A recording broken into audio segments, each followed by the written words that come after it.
चेहरा और कुछ होगा और व्यवहार कुछ होगा तो एक दिन तो उजागर होगा।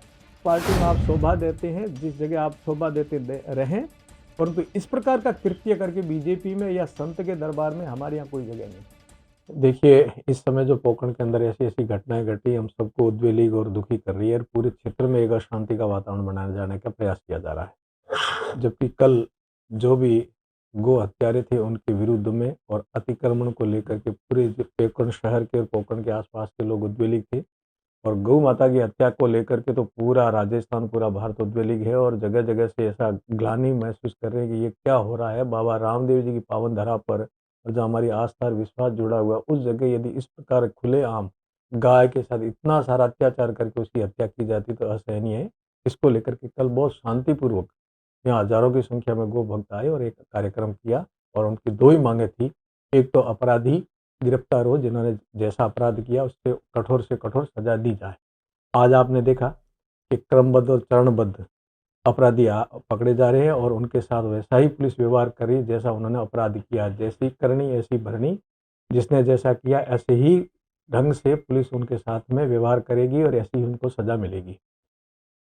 कल जो अतिक्रमण को लेकर के काफ़ी गर्मा-गर्मी और गलतफ़हमियाँ फैलाई गई कि एक पक्ष को लेकर के, एक संप्रदाय को लेकर के उनके कब्रिस्तान को तोड़ने का योजनाबद्ध काम किया, उसका मैंने कल बता दिया था कि तथ्यात्मक बातें हैं, वो अनर्गल बातें हैं, भ्रमित करने की और यहाँ यहाँ इस क्षेत्र में अशांति फैलाने के लिए एक प्री प्लान योजना से षड्यंत्र भी कहा जा सकता है। क्योंकि जब कोई कागज़ नहीं, आपके पैरों तले ज़मीन नहीं है और फिर आप दावा करते हो कि ये हमारी है, ये तो अनर्गल बातें हैं और यहाँ सांप्रदायिक सौहार्द बिगाड़ने के लिए आप महत्वपूर्ण भूमिका निभा करके लोगों को उकसाने का काम कर रहे हैं। जबकि हमारा कल का जो आंदोलन था उसमें ऐसा कुछ भी नहीं था, केवल मात्र गौ माता के प्रति श्रद्धा रखने वाले लोग आए और उन्होंने दो ही मांगे रखी कि अतिक्रमण मुक्त हो और गो हत्यारे पकड़े जाए। अतिक्रमण मुक्त में ये कई दिनों से, कई वर्षों से ऐसा यहाँ की जनता के अंदर मन था कि जो कब्रिस्तान के पास वाली ज़मीन है, जो नगर पालिका की और राजस्व रिकॉर्ड की है, उसका ये दुरुपयोग करें, जबकि उस पर सबका सर्वाधिकार है और उसका सार्वजनिक प्लेस बने तो कोई पार्क बने, कोई और जगह बने, कोई धर्मशाला बने, कोई टाउन हॉल बने, कुछ भी बने जो सबके काम आए। परंतु धीरे-धीरे उसको बड़ा करके उन्होंने कब्र का रूप देने का, कब्रिस्तान देने का प्रयास किया।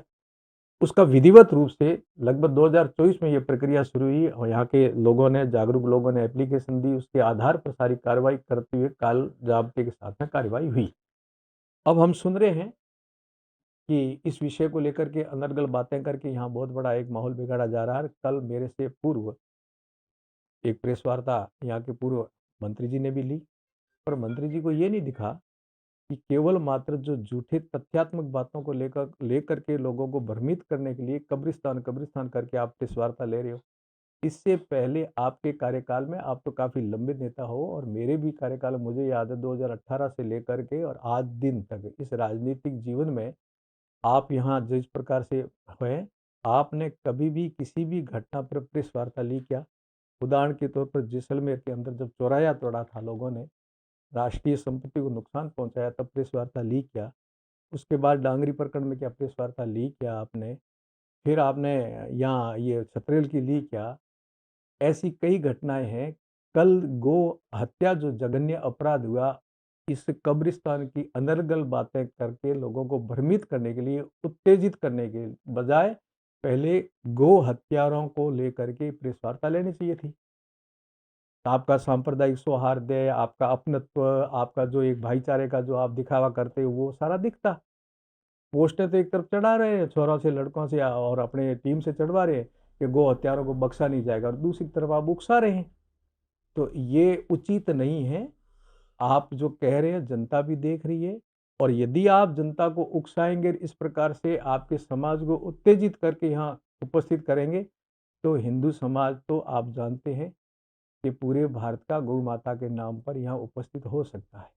उसका छोटा-सा प्रमाण कल दिया है और यदि आवश्यकता पड़ेगी, आप ये प्रदर्शन करवाना चाहते हैं, तो प्रदर्शन आपसे कई गुना ज़्यादा हिंदू समाज कभी भी आकर के करके दिखा सकता है, परंतु आपकी तरह नहीं है। शांति प्रिय है और वाजिब मांग के लिए, गो हत्यारों को गिरफ्तार करवाने के लिए और अतिक्रमण मुक्त करने के लिए ये इनकी मांग है, वाजिब है। इसलिए आज पुनः हमें ये आके कहना पड़ा है कि प्रेस वार्ताएं जनप्रतिनिधि करते हैं, परंतु पक्षपात रहित प्रेस वार्ता होनी चाहिए। एक पक्ष को उकसाने के लिए और एक अपना तथ्य नहीं होते हुए भी बिना तथ्य प्रमाणिक बात रखे प्रेस के सामने बात रखना ये उचित नहीं है। आरोपी भी लगातार गिरफ्तार हो रहे हैं, पुलिस की कार्रवाई क्या कहेंगे आप? पुलिस बहुत अच्छी कार्रवाई कर रही है। लगातार जब से ये घटना घटी, क्योंकि पुलिस में भी हृदय है, निर्दयी नहीं है, वो भी धार्मिक है, उनके अंदर भी भावना गौ माता के प्रति है। वो बहुत उद्वेलित और दुखी और सच्चाई तक जाकर के कर रही है। ऐसे नहीं किसी को पकड़ करके जेल में डाल दें, धाराएँ लगा दें। वास्तव में जिसने अपराध किया, जैसा अपराध किया, ऐसा उसके साथ व्यवहार करेंगे। इसलिए खोज-खोज के मुझे यहाँ तक अनुभव है, यहाँ तक अनुमान है कि ये संख्या धीरे-धीरे बढ़ेगी। अभी तो 6 तक पहुँचे, हो सकता है इसकी संख्या और बढ़ेगी, क्योंकि एक दिन का काम नहीं है। ये लंबा चला, ये तो पाप का घड़ा भरा और फूटा तब हमें जाके पता चला है। अब इसमें कितने सम्मिलित हैं, कहाँ-कहाँ, क्या-क्या इनका नेटवर्क है, धीरे-धीरे राज उगलेंगे, धीरे-धीरे अपराधियों की संख्या बढ़ती जाएगी। कुछ बहुत दूर तक चले गए हैं, उनको भी पुलिस छोड़ेगी नहीं। मैंने कल भी कहा था, पुलिस के, सरकार के, सत्ता के बहुत लंबे हाथ हैं, वो कितने भागेंगे, कहाँ तक जाएँगे, इसलिए कि यदि शांति भी चाहते हैं और आपके साथ में अनुचित कार्रवाई नहीं हो, आप सब जानते हो कि पुलिस अनुचित कार्रवाई करती नहीं है, परंतु अपराधी यदि उस अपराध तक पहुँच जाए और पुलिस को चकमा देके भागने की कोशिश करता है, तो पुलिस दूसरा इलाज भी करती है, जो अभी आपको सबको चर्चा में सुनने को मिलता है। अपराधी यदि वापिस पुलिस पर बर करके हमला करता है, या अपराधी ये कोई नया षड्यंत्र रच करके पुलिस की गिरफ्त से भागता है, तो पुलिस दूसरी कार्रवाई करने के लिए भी तैयार है और राजस्थान की पुलिस भी कर सकती है। इसलिए अपराधियों से इतना ही है कि जो अपराध किया है उसको स्वीकार करें और आकर के समर्पण कर दें, नहीं तो दूसरा इलाज भी हो सकता है। सर, बाप जी, जो आज 3 आरोपी पकड़े गए, उसमें एक आरोपी जिसने भाजपा को समर्थन दिया था, अल्पसंख्यक मोर्चा का जिला उपाध्यक्ष भी रहा हुआ है। क्या कहेंगे इस पे?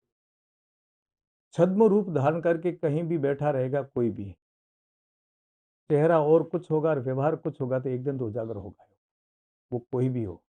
इसलिए बीजेपी में रह करके भी इतना घिनौना कृत्य किया है, तो बीजेपी के हित का ना है, ना हमारे हित का, ना किसी के हित का नहीं है।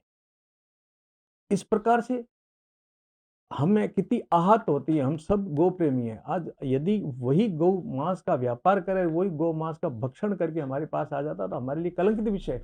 इसलिए मैं सबसे कहूँगा कि आपको क्षमा करें, जिस पार्टी में आप शोभा देते हैं, जिस जगह आप शोभा रहें, परंतु इस प्रकार का कृत्य करके बीजेपी में या संत के दरबार में हमारे यहाँ कोई जगह नहीं है। जो किया वो भरे। पार्टी की तरफ से किसी प्रकार का कोई लेटर पैड पे कुछ? बिल्कुल, बिल्कुल, देखिए, आज उसको नामज़द किया है और नामज़द के बाद में पार्टी की जो प्रक्रिया निश्चय होगी, समय पर होगी, उचित कार्रवाई होगी जो भी परंतु करनी है। गौ हत्याकांड के लिए 3 दिन तक उसको डिटेन करके पूछताछ में रखा, ये भी एक बड़ा अपराध है। 3 दिन में भी भाजपा की तरफ से या पदाधिकारी की तरफ नहीं, से ऐसा नहीं होता। शिष्टाचार के नाते नियमानुसार जो भी रहता है, उसमें आप और मेरे से ज़्यादा अनुभवी लोग बैठे हैं, वो करेंगे। आप धैर्य रखें। इस नाम को लेकर के काफ़ी जो अनमैच्योर्ड थे या जिनके अंदर भावुकता ज़्यादा थी, काफ़ी उद्वेलित हो रहे थे ना। अब इसलिए इनको गिरफ्तार नहीं किया कि आपके लिखने से या आपके बोलने से कोई प्रेशर में आकर के, वास्तव में अपराध किया है, उसकी तह पर जाकर के जाँच की और फिर गिरफ्तार किया है।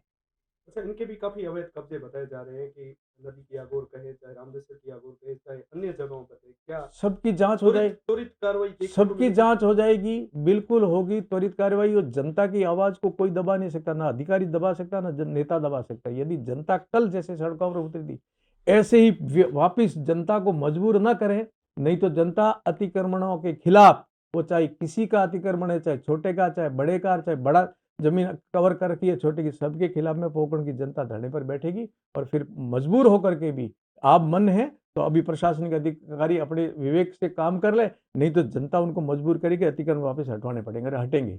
अतिक्रमणों को हटाने के लिए धरना ही क्यों देना पड़ेगा? प्रशासन नहीं को अच्छे होगा। प्रशासन को मैं अच्छे तो से भाई, पता है। आप इसको लंबा खींचे तो खींचिए, मेरे दो टूक में जवाब है। नहीं होगा तो सब जनता करवाना जानती है, नहीं तो अधिकारी अपने आप कर ही रहे हैं और समयबद्ध, चरणबद्ध करते रहेंगे। जैसी अनुकूलता रहेगी, जैसी व्यवस्था रहेगी। 100 काम होते हैं अधिकारियों के पास, एक अतिक्रमण हटाने का विषय नहीं रहता। जनता की जन सुनवाई भी है और काम भी है। हमारे पास भी 100 काम रहते हैं, जैसे उनके पास भी रहते हैं। तो जैसे चरणबद्ध उनकी योजना बनेगी, अतिक्रमण हटना सतत प्रक्रिया है, कोई एक व्यक्ति, एक पार्टी का विषय नहीं है, और वो होता रहा, ये भी होता रहेगा। क्या संदेश देंगे? ये पूरी घटनाक्रम हुई है, हिंदू समाज को क्या संदेश देंगे? हिंदू समाज को संदेश देने की आवश्यकता ही नहीं है। हिंदू समाज बहुत सजग और सतर्क है। कहाँ क्या हो रहा है सबकी नज़र है और किसी भी प्रकार की ऐसी घटना को हिंदू समाज कभी स्वीकार नहीं करेगा। सब प्रकार के जो भी कहीं किसी भी जाति समाज से है हिंदू समाज में अथवा किसी विचारधारा के, परंतु गाँव के लिए, धर्म के लिए वो निश्चय यदि सच्चे ईमानदारी से है तो सब इस विषय को कभी सहन नहीं करेंगे। और यही संदेश है कि ये जो हुआ ऐसा कभी भी आपने आस-पास में होता है तो अपने भी कलंक लगता है। इसलिए ये कलंक कभी भी अपन लगने नहीं देंगे।